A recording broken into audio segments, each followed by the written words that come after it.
Welcome to Turning Point. I'm Becky Alfrey. And I'm Panda. Change can be exciting and scary in life. However, sometimes it's the fear of not changing that brings us the biggest gifts of success. So, calculated risk-taking can be very empowering. Guests in today's show share stories that will inspire you to go for whatever your dream may be.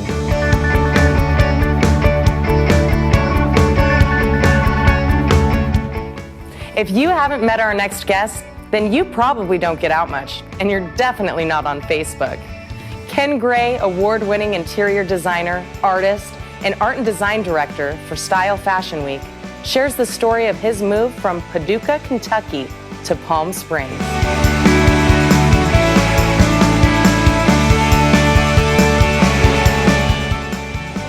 Of all the places you could choose to live, and you live out of the box. I've lived most of them already. Okay, but why did you choose Palm Springs? Well, it actually chose us. Or the Valley? It really chose us. Oh, you know, okay. In a lot of ways, I think.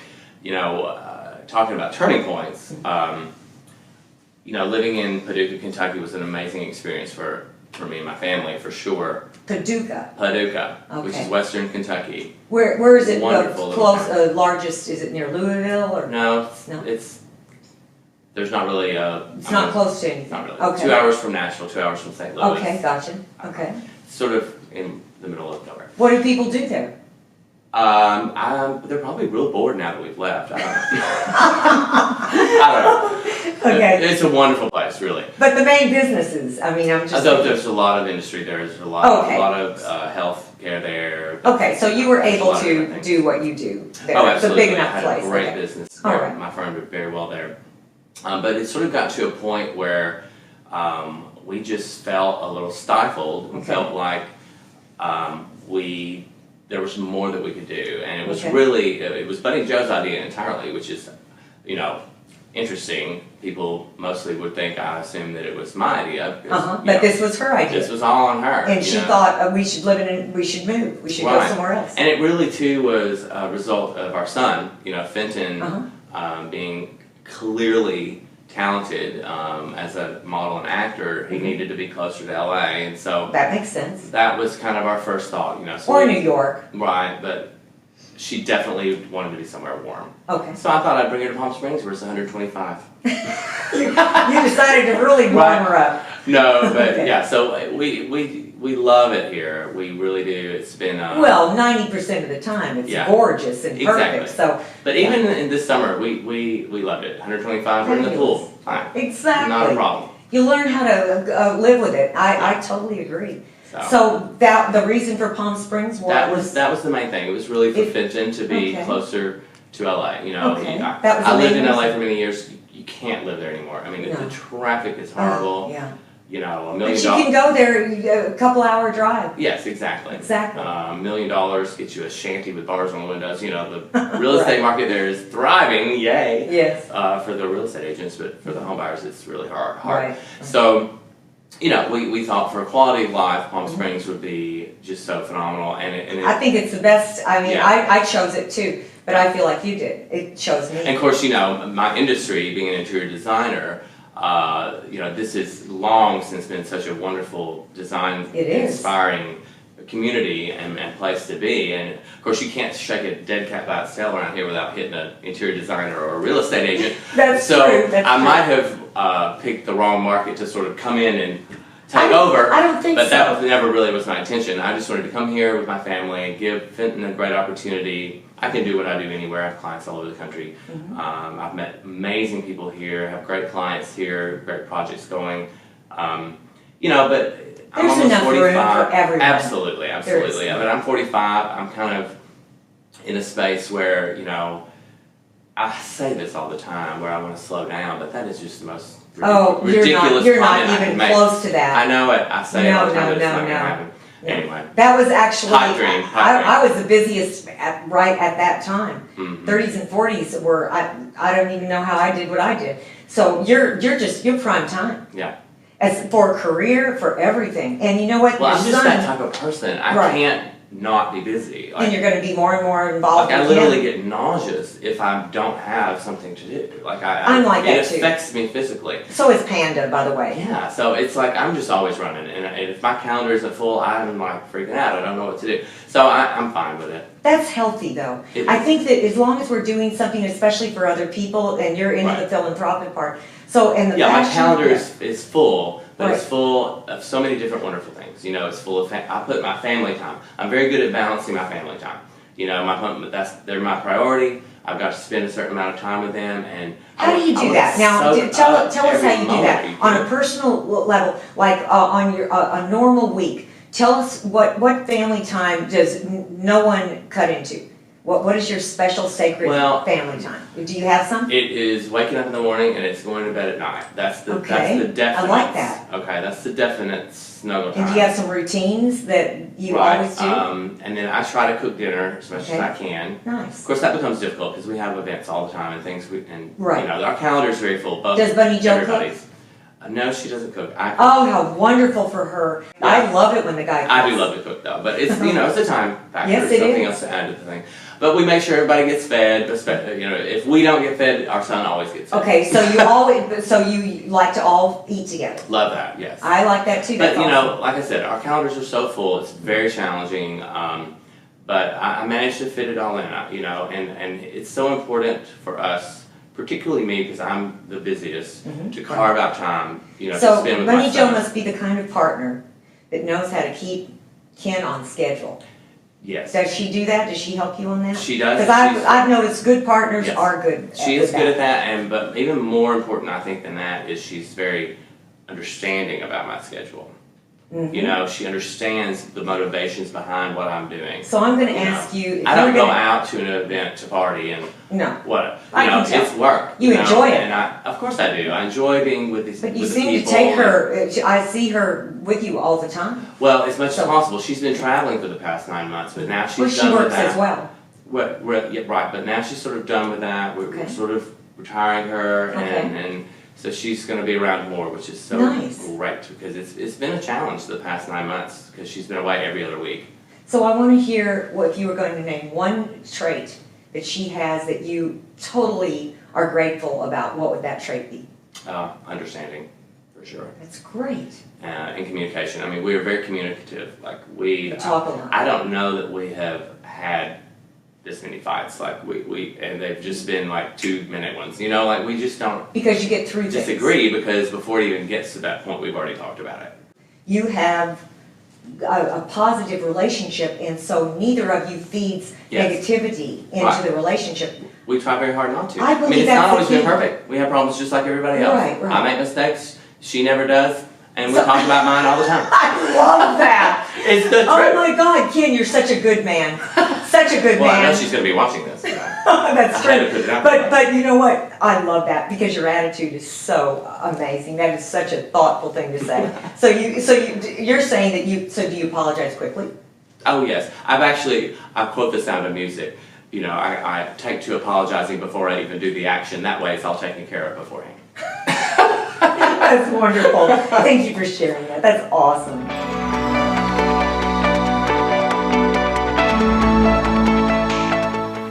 There's a reason why family-owned businesses are trusted and respected more. 100% ownership has a 100% commitment, which produces the highest success rate possible. Chelsie Ramirez, Director of Admissions at Addiction Therapeutic Services in Palm Springs, has a personal commitment to helping others like herself heal in the recovery process.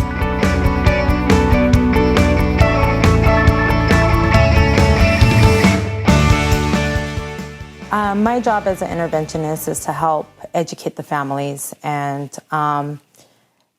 just kind of make them feel safe and to let them know that it's okay for their loved one to go through what they're going through and their transition. And it's okay for them to feel what they're feeling or seek the help. That's important. Yeah, Because yeah. they have to feel safe.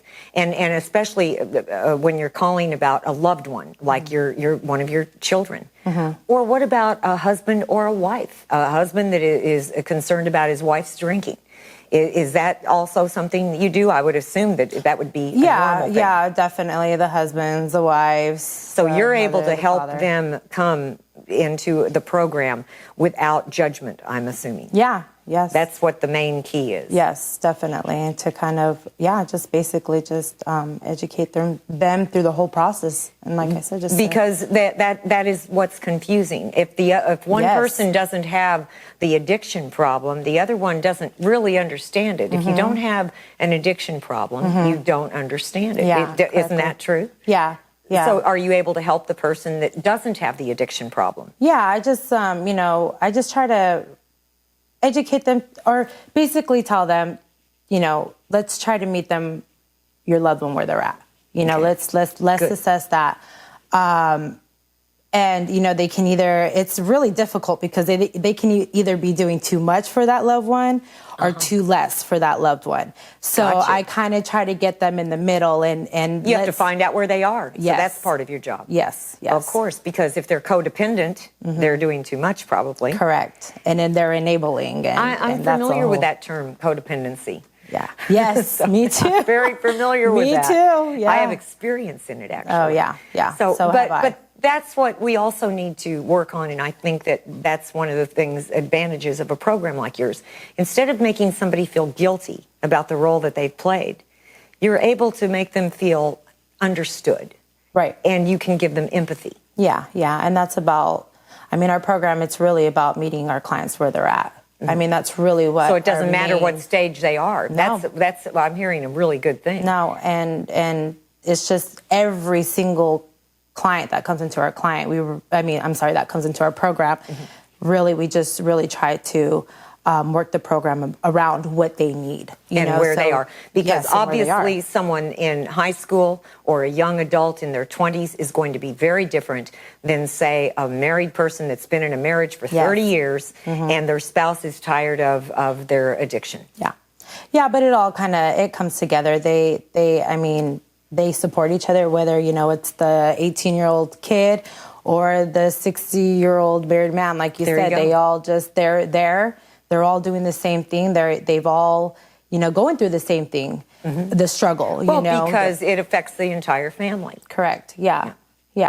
Right. So in other words, when somebody is getting in a program at Addiction Therapeutic Services, you're taking care of the whole family. The whole family is going to be touched. Yes. Yeah. Okay. I think that's awesome. And also, is there some assurance that they can have privacy? That this is something that if they do not want anyone to know, their friends or possibly a job, employment, that's the other thing about your service. Oh, definitely. Yeah. Everything's confidential. For sure. That's important because it's a safe place for them. Yeah. Okay. We really try to make it a safe place for them. So your services, if somebody has a job during the day, you have, I assume, after hours meeting? We're able to work with them, which is nice. We have 2 tracks. We have a morning track and an evening track as well. And that is why we opened up our evening track, because there was our clients that were transitioning into life. Great. And they were already, they're starting to get their jobs. First they start off, a couple hours part-time and then full-time. And so it works out that way because we're able to accommodate their schedule so they can be there. There's no excuses. They can be there. Yeah.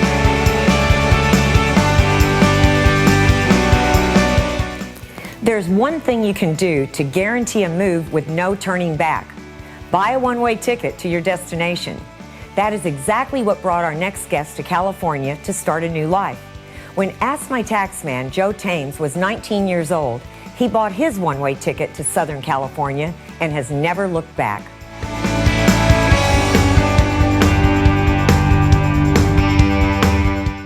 My mom and I did not have, in the end, when I was in high school, she just picked up. My mom was a single parent since I was 3. My dad left when I was 3. Hadn't had any contact with him. And so a father figure was not a big issue in my life. My mom got this new boyfriend, and when I was a junior in high school, and things just got a little rough. Not physically, but I mean, trying to, I was always the man in the house. Right. So when I graduated, I wanted to get as far away from my mother as possible. Right. Without leaving the state. And so where I grew up in the far corner, southeast corner of Iowa, and I went to a friend's place in New Mexico, at Northeast Missouri State in Missouri. Okay. Came back, and then I went to the opposite end of Iowa, up There in you the go. northwest corner. That must have been way Up by better. Sioux City. Well, it was better on paper. Right. But I'm in Sioux City, Iowa, a couple miles south of Minnesota in the dead of winter. Oh, God, that sounds freezing. Awful. Yeah. Awful. I don't know what I was thinking. Looking back, I don't know what I was thinking. Clearly you weren't. I wasn't. I wanted to get out of that area. I wanted to get out of that small town. And then I moved to Des Moines. And Des Moines, 200,000 people. I thought I made it. Huge city. Huge city. My own apartment right off of campus of Drake University, right off of, it was awesome. It was great. It got a little too small for me. Yeah. I thought, I got to do something different. And so I had a friend that I worked with. He goes, I have grandparents that live in LA. You want to go out? I said, done. Yes, let's go. One-way tickets. I love it. From Des Moines, where they were de-icing the plane. 4 hours later, we landed LAX. Did you talk to your mom still at this point? Oh, I've talked to her since I left. Okay, wow. I didn't talk to her for a while, years while. Right. Okay, which I apologize daily for. Right. To my mother. I'm sorry I did not, Yeah. I don't hear from my own kids for like 6 hours. They're like, what are you doing? Right. Living life, Dad. I said, well, I know, but just let me know. Now with Facebook and everything, I know they're alive. You can check in on them. I can check them in all the time. And so we moved to LA. I moved to LA with my friend, and we lived with his grandparents, and his grandparents do not like me at all. Oh, no. How could they not like How could they not? What's wrong with them? And so after about 30 days, he decided he didn't like LA. And so he moved back. Did you stay with his grandparents? Well, his grandparents wouldn't let me stay, so I stayed with his aunt. Okay. I believe it was his aunt. And she was okay with you? For a while. Okay. Okay. But I'm bouncing around from job to job. I'm 19 years old. Figuring it out. Trying to figure it out. I lived in, first I lived in Bell Gardens, then I lived in Downey. And then that didn't work out. And so what friends I did made, I kind of bounced around from place to place for them. Right. Until I had to figure out what I wanted to do. And I really didn't figure out what I wanted to do for years. It was 2 or 3 years before I figured it out. Yeah. And so I could have very easily gone back and said, this is too hard for me. Right. But you didn't. But it was LA. Yeah. And it was everything that a Midwestern boy growing up thinking, Oh, I'm wow. sure. You know. It was exciting. It was Exciting. a huge city. And there's got to, coming from a small town in the Midwest, that's got to be. Yeah. And so I learned. Snow? No snow? No snow. No snow. No rain. Yeah. People think I was born to be a tax accountant because I spent 6 months indoors in Iowa because it was too hot outside or too humid. And I spent the other 6 months indoors because it was too cold. And so I was born to... People from Iowa are just born to be enrolled agents. I guess so. That's funny. And so I stayed in LA, taking any job I can get, whether it was Montgomery Ward or it was Jack in the Box or McDonald's or some place that would hire me because I wasn't too proud. I was, my mother always said that I always had the ability to make money. Right. And that was, as long as I was able to make money, I didn't care where I was or what I was doing or, or what have you. And a job is a job. Any job that you hold, you can be proud of. Yeah, nowadays. And that's how I feel. Any job, Of course, later on in life, I find that I either quit or get fired from every job I have, but... Well, at some point when you're looking back, that's kind of how every job is going to be until your last one. Exactly. You got quit or fired, And I didn't, some days I can't do this, But I've always had a backup plan to a backup plan to a backup plan. Got to. That's somewhere stuck in the back of my mind. What's your backup plan right now? Just getting through this interview. Just getting through this interview. All right. Are you going to take over? Are you going to take over the show? No. Is that your backup plan? No. This is your show. I'm a guest. Oh, I love it. So you went from LA. Where did you move from LA? Well, from LA, I went to Orange County and stayed with some friends in Orange County. And then I guess I don't know if I was too rough, too Iowan, to something that, you know, it took me a while to kind of latch on to a group of people or a group of friends that didn't think that, I was taking advantage of them. I very easily could have been taking advantage of them. I mean, I was 19, single, trying to figure out what I wanted to do. Right. Just moved to California. California, and I'm in full survival mode at this point. Definitely. You know, I'm not calling my mother. Right. You know, I'm not calling any friends, you know, from Iowa or what have you. Like, I'm going to make this work. And so whatever I need to do. And so you learn a few tricks along the way to survive.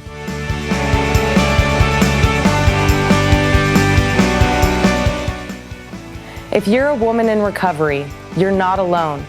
Pregnant women often feel their baby brought them through the doors of recovery. Even if they don't mind hurting themselves, saving their child can end up saving them. Suzanne Hurstrom, the clinical director at ABC Recovery Center, shares her journey and her passion for making a positive impact in other people's lives.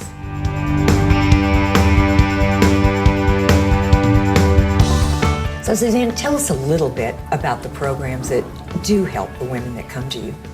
So we have a special perinatal program, which is special funding for pregnant women. So we can't detox a pregnant woman if she's on heroin, but she can stay in our program until she has the baby. And then there's special funding for a continuum of care, which will house her and her baby up to 1 year. So Suzanne, that is an outstanding program, and the long term that a year is available to these women that are suffering. That is so wonderful. And are there a lot of success stories with these women staying clean? Do you know?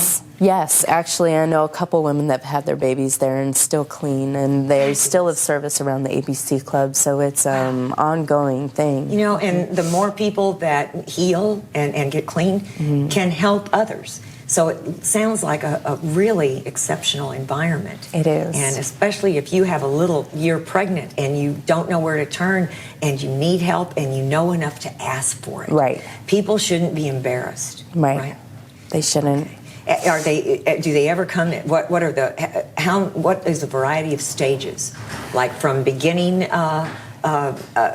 pregnancy to near the end? Does anybody come in when they're right before they're ready to deliver? I'm sure there's been instances. I haven't personally been around there, but it would depend more on the drug use. But you do see it all different ages, I'm assuming, in stages of the pregnancy. We have a woman right now that's 4 months pregnant. We have a woman that's 30 months pregnant. Then you do have the differences. Oh, yeah. Okay. So there isn't a time or date that you turn them away? No time frame, no. Don't turn anyone away. I love that. How about another example of a program that helps? Let's say, let's do someone older, because you cleaned up real young. 19 is very young. And I'm sure that you have an opinion about that. And if you tell us your opinion, because you have a right to have an opinion on when you clean up young, what the difference is for these women that are listening that may be struggling at all different ages. What would you tell them? Well, there's a difference in program now. When I got clean 13 years ago, there wasn't a lot of young people. There wasn't. It was my mom's age and older, so to wrap my head around being accepted into a whole bunch of older people's lives was hard. So, but you had the determination and the desire, or you would not have cleaned up. Well, I didn't want to go back to doing what I was doing, yes. Absolutely. Good for you. Absolutely. And I think now it's a lot more acceptable. There's a lot more young people. They have special meetings for young people. I'm really happy to hear that. Yeah, it's amazing on how much it's grown. So well, sometimes in high school, when kids are doing the normal partying and really experimenting with what they can and can't do, and trying to get away with something that's all just a part of growing up, and the separation between parent and child. Sometimes they see, hey, I'm not the same as my other friends. I drink differently. Well, yes, but they have to get to I think you have to get to a place, because I was that person. I was like, I'm 19. I'm hanging out, I'm partying, I'm doing what everybody else is doing. I'm just not going to school full time, right? And I had to take a look at the people that I was hanging out with were getting worse and worse and worse, and the drugs were getting harder. Some of them older? Yeah. Okay. Oh, so you were looking at older, jobless, homeless. Okay. So you were seeing their lives were not looking very attractive to you. No, and I was like having those thoughts that you're saying right now. Like, do I really want to be the person that they are? do they Because really have anything I want? That's the road ahead of you. Yeah. So That was very intelligent of you, though, that you could do that. yeah, well, those are the thoughts. I didn't want to continue doing what I was doing and end up like that. I wanted to be happy and have a successful, happy life. And That's wonderful. I have tenfold now. So that was the instigator. Mm-hmm.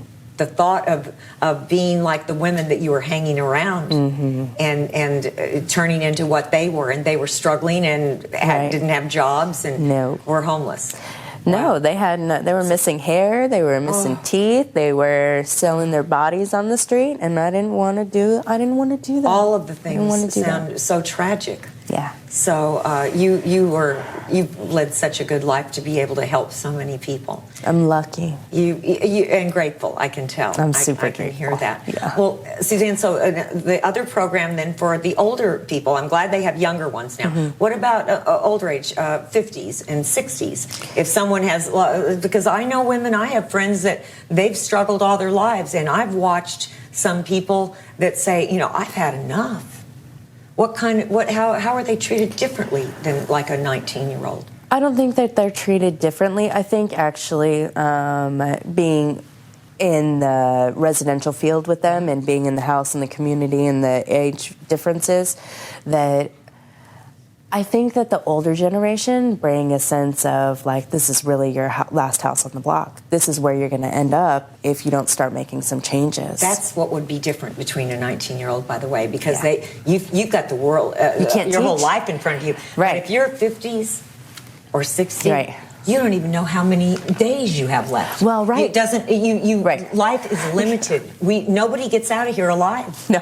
And you can't teach a 19-year-old anything. Because don't you know, they're adults. Exactly. They run their own world. So finally, that's the advantage to that age. They know this is their last chance. There's a beautiful balance between ages in the house at all times.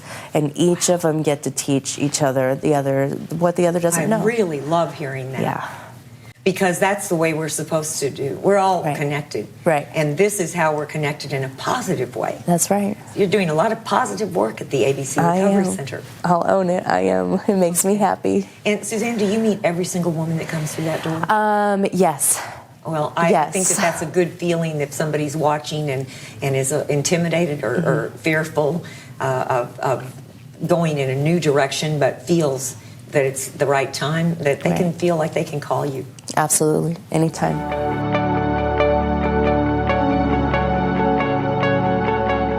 We hope you enjoyed today's show. If you have a turning point you'd like to share, please call the number at the bottom of the screen. The world is full of opportunities if we're willing to see them. Sometimes we need to move around a little bit and conquer our dreams. Remember, dreams are only accomplished through action. If you surround yourself with like-minded people, it will make your dreams easier to achieve. Thank you for watching.